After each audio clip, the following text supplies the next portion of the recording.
Page 62, Magnolia Waltz. At the top of this page, they're introducing you to a type of pattern used in the left hand quite a bit in 3/4 time, a waltz pattern. I call them chuck-chucks. They're broken chords. Remember, a broken chord is when you have a chord and the notes do not go down at the same time. Well, here, look at, in Magnolia Waltz, look at the first measure. That, all those notes together is a C chord. But I'm not playing all three at the same time. I'm playing one and then the other two. That's a broken chord. It's one of the patterns for broken chords. And you connect the first two notes, and the repeated notes you can't connect. So it's, I call it chuck-chuck, chuck-chuck. This is very common in 3/4 time or waltzes and so forth. So let's look this over. It's 2 pages, treble and bass clef, 3/4 time, no sharps or flats in the key signature. They haven't really introduced key signatures too much to you yet. We're in the key of C major. Make sure you should be doing the C major scale. I've already explained all that, the blah, blah, blah. You've heard it before. Okay.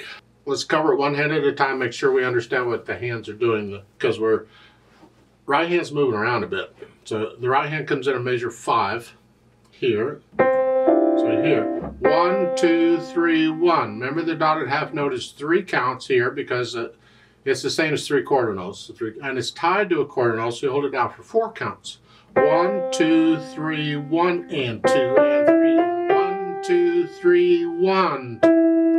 1, 2, 3, 1. And then on measure 10, you gotta use your thumb for you're just lifting up. It's a repeated note.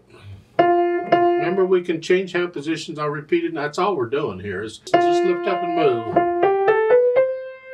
And that's tied, so you hold that down for 5 counts and measure 13. A sharp, use third finger on that. 1 and 2, and 1 and 2, 3, and then G sharp,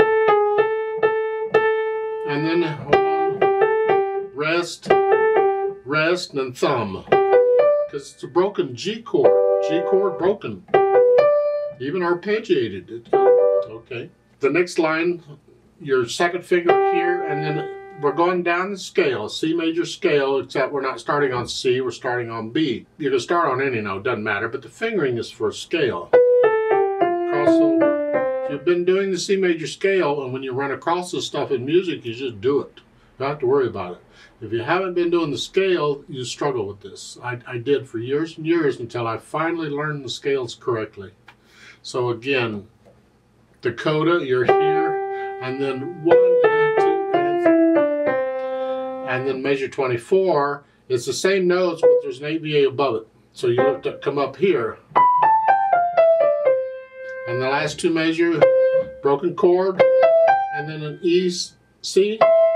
Now, I want to use a little more advanced fingering here on these last 2 measures. If I take all of those notes in those 2 measures together, I have the C, the E, and the G, and another C up above. That's all the notes in there. Well, this is called an extended position. When you extend out to the octave and you play the chord, you use 2 and 3 on the other notes. Rather than here, but if I extend out, I got to change the fingering here. I'm going to suggest you finger these last 2 measures that way. Just finger it like an extended C chord. So it's 1 and 2 and 3. And then the last one is 2 and 5 here. I can do them all right here. I don't have to move around. That's a much more solid fingering than what they're suggesting is here. I don't recommend it. Left hand, well, you got the broken chords. Zoom, chuck, chucks.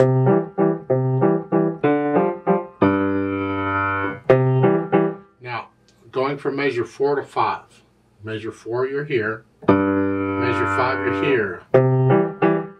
You can lift up and move, or we can use a more advanced fingering, again, with the extended chord. Because if I take measures 4 and 5 together, all those notes, I have a G for measure 4, and then I add the C chord. That's the fingering for it. See, I'm in an inversion, but it doesn't matter. It's a C chord extended here, and that's the fingering. So if you want, you can play measure 5 that way, and then come up. Now you're ready to go on.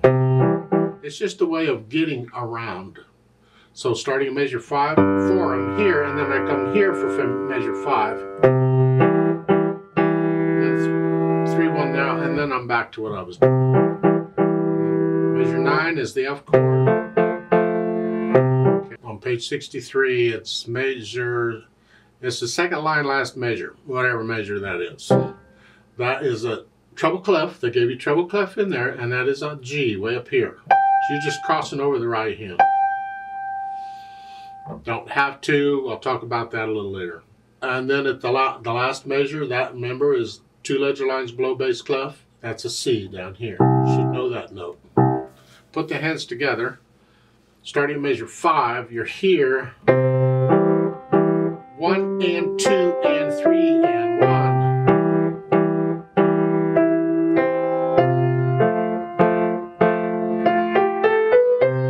Good idea. Let's go over to measure 17.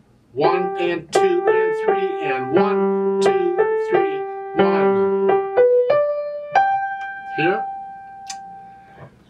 It's okay. The fingering there is fine. You can use it if you want to. But again, we could extend out. So it's the measures 19 to 20. It's here. Rather than this, I could extend out to get those 2 measures. All those notes, we're back to this again. We already had that here. Well, here we got it. It's a G chord, but it's still there. If I use this fingering, I can play that dotted half note in the right hand, G. I don't have to use the left hand. So it's here. Either way, some teachers teach, oh no, it's a rule. If it's down in the staff, you got to use that hand. There's no such rule. Believe me, there's no such rule. So they believe what they want. That's probably what they were taught. So that's what but you can play any note in any staff with any hand. It's just they're doing this so you can stay in a 5-finger position. Here. And the left hand didn't do anything anyway, so okay. But you don't have to. You can stay right there. I'll leave that up to you, whichever one you want to do. I'm going to go ahead and use little finger because this is a more advanced and a better fingering in my opinion than what they're showing. Now, for the last 2 lines on page 63. 1 and 2 and 3 and 1 and 2. 1. You have a rest here in the right hand to get up here because the beat has to be a steady beat. 1.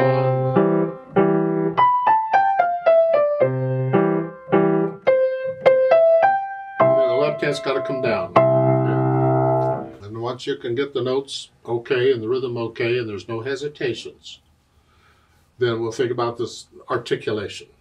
We get staccatos in the chuck chuck. I'm flexing at the wrist here. Just the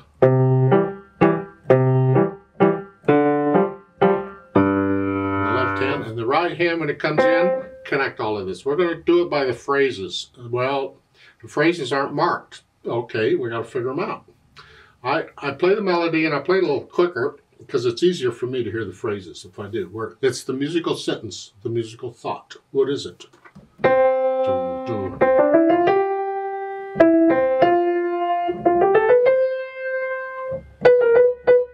See right there. It's like the end of the page here.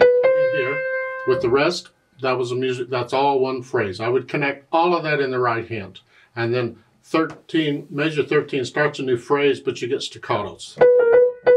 But you can have staccatos in a phrase, so you don't connect all the notes in a phrase all the time. So that's fun. So I would take the first 2 lines on page 63 as a phrase too. But the staccatos you're going to have to lift up.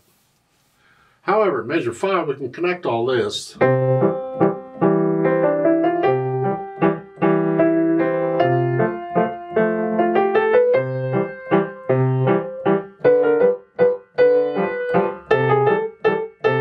See, between measure 14 and 15, lift up. I would lift up there. It just sounds right. Maybe it's a 2-measure phrase. Maybe it's a 2-measure sentence. then? Yeah, a 2-measure phrase, okay.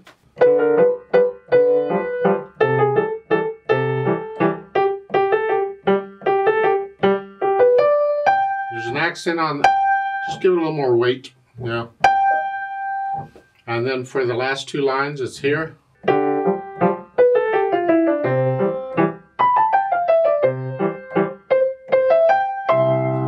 There's no accent on the end there. And then once you have an idea of the articulation, you can try the dynamics. Well, the first line, they give you a P for piano. That's soft. That's fine. Whatever you think soft is. And then that air pin at the end of the line, you're going down a very soft. Soft here. And then on measure 5, it's an MP, mezzo piano. That applies to the melody. That's the right hand. Whatever you think sort of soft is, this needs to stay soft. It needs to stay way down. See, like a measure 5 and 6 here. All the time I'm doing this, I want to hear that. That's the melody. I'm not going to play that louder so I can hear it. I'm going to play it where it says to play it, and everything else just got to get back.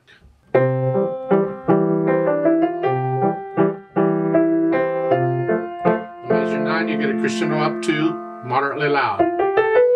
Up to moderately loud. Keep the left hand in the background. And stay up moderately loud in the right hand. And then measure 17, you come down to moderately soft, and you have the long hairpin, you're going to go up to loud. Yeah. Well, plan it out. Do it like a measure at a time. So measure 17 is soft, just a hair louder, maybe MP mezzo piano. Now mezzo forte, loud. And they give you an accent on loud. I don't know that you need an accent there, just play it loud. Here, go up to here, home. Now when you start the 3rd line, you're actually going to be moderately loud. MF here. It doesn't say, but I'll make it clearer here in a little bit. It's just moderately loud here.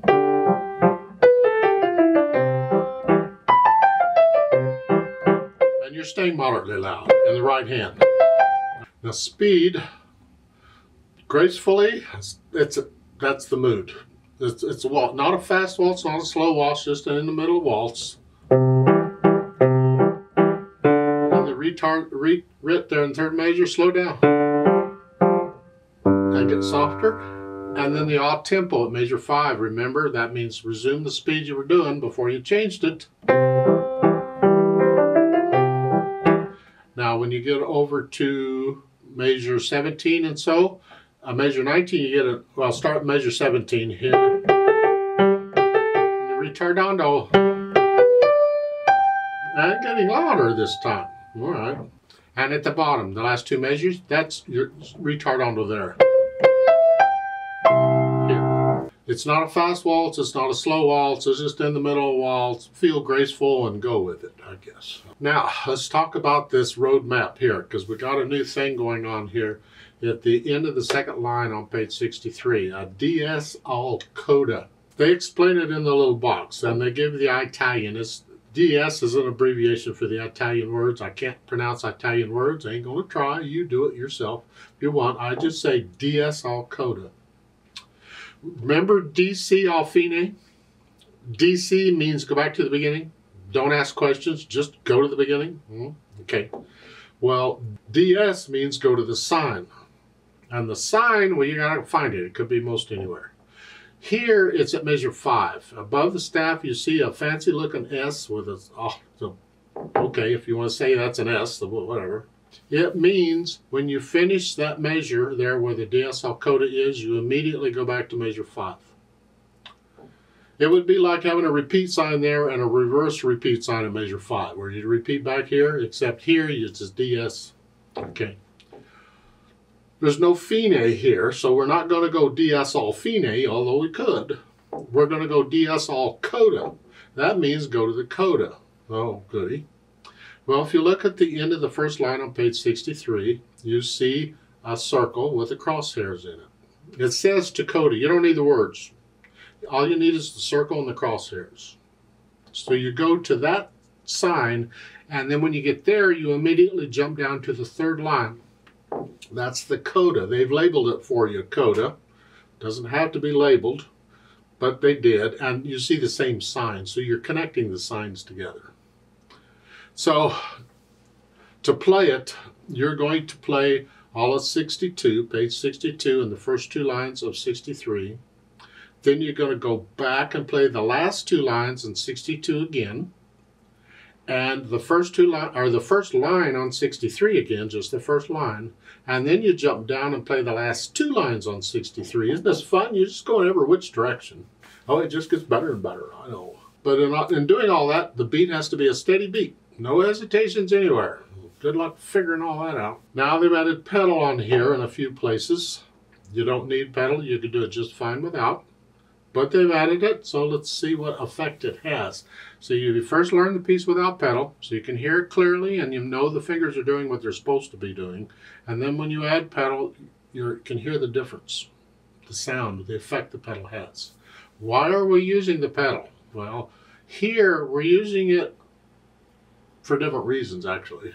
At measure 4, we're using it to color the long note, to give it, otherwise it just sits there and dies away. If I add pedal, it adds the overtones, give it a little bit of color. That's one of the reasons to use pedal. Give longer notes color. Now on measures 19 and 20, we're using here,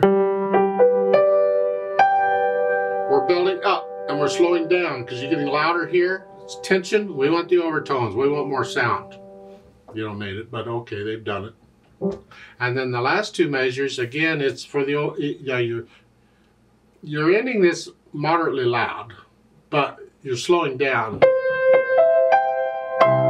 here. And there's a fermata on the last note, so you're going to hold that out a while. Well, it'd be nice to go ahead and give that overtones, because if we're going to listen to it for very long, we want to add a little color, and the pedal will do that for us. And that's really what the pedal is about here. So I'm going to use a lag pedal technique. So measure 4, I'm going to push the note down first and then the pedal. I want to start the sound before I release the dampers. Here. And I would like to have a little silence between measures 4 and 5. See, they're showing connect 4, measures 4 and 5 together. You can, that's part of interpretation. But the first 4 lines is the introduction. That's a section. See the double bars at the end of the line? Remember, that's a symbol for splitting sections. You got one section, double bars, another section. That's an introduction. You're finishing. I like a little silence, like taking a breath. Well, if I do that, I'm going to lift the pedal with the hand. So it's here. Lift the pedal. Then on measures 19 and 20, I'm going to pedal after I play the staccato. I want to hear the staccato. So I can't push the pedal down until I go with the G in the right hand. Here. And then I'll lift the pedal up.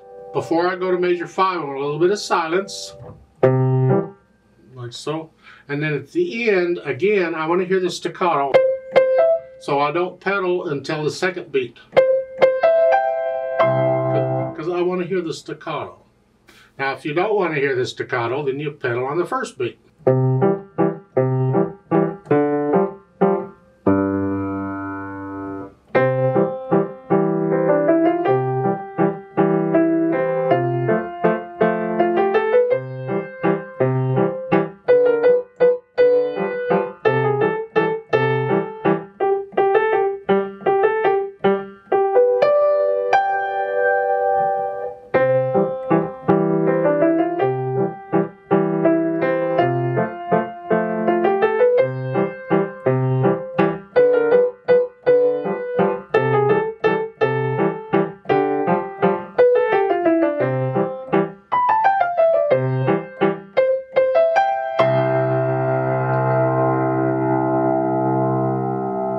I didn't slow down at the end too much. I didn't feel it slow down. I play it like I feel it. You see all of these dynamics and articulations and these retardandos and things, they're helping you interpret the piece. It's up to you to decide how you're going to interpret it. You learn it the way it's written first, and if you feel it a little different, go with it. But remember the natural accent. 1, 2, 3, 1, 2. We want to feel that. 1, 2, 3, 1, 2, 3, 1. Make sure you feel that all the way through. Let's play this together very slowly and double check that we have all the right notes and rhythms. I'm not going to do any dynamics, and I'll go ahead and pedal it like they're showing or like I suggested. So I'll give us 3 counts. Let's just try it together very slowly. We're going to do the DSL coda and all, the roadmap thing. Yeah. 1, ready, go.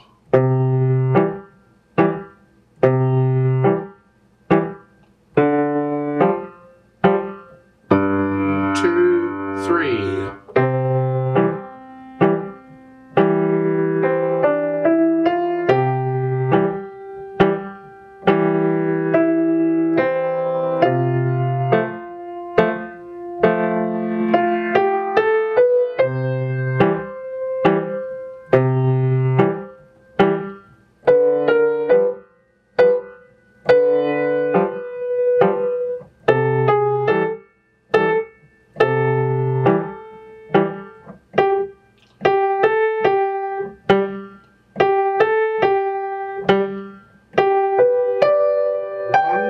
2, measure 5.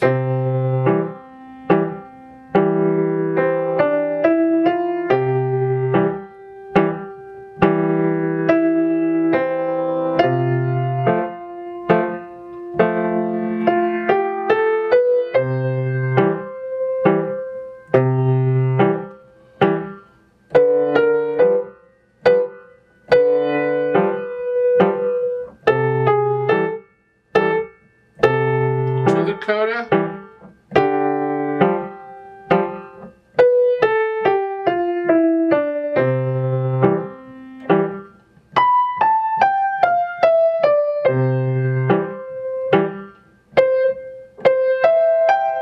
1, 2, 3, hold, 2, 3, off.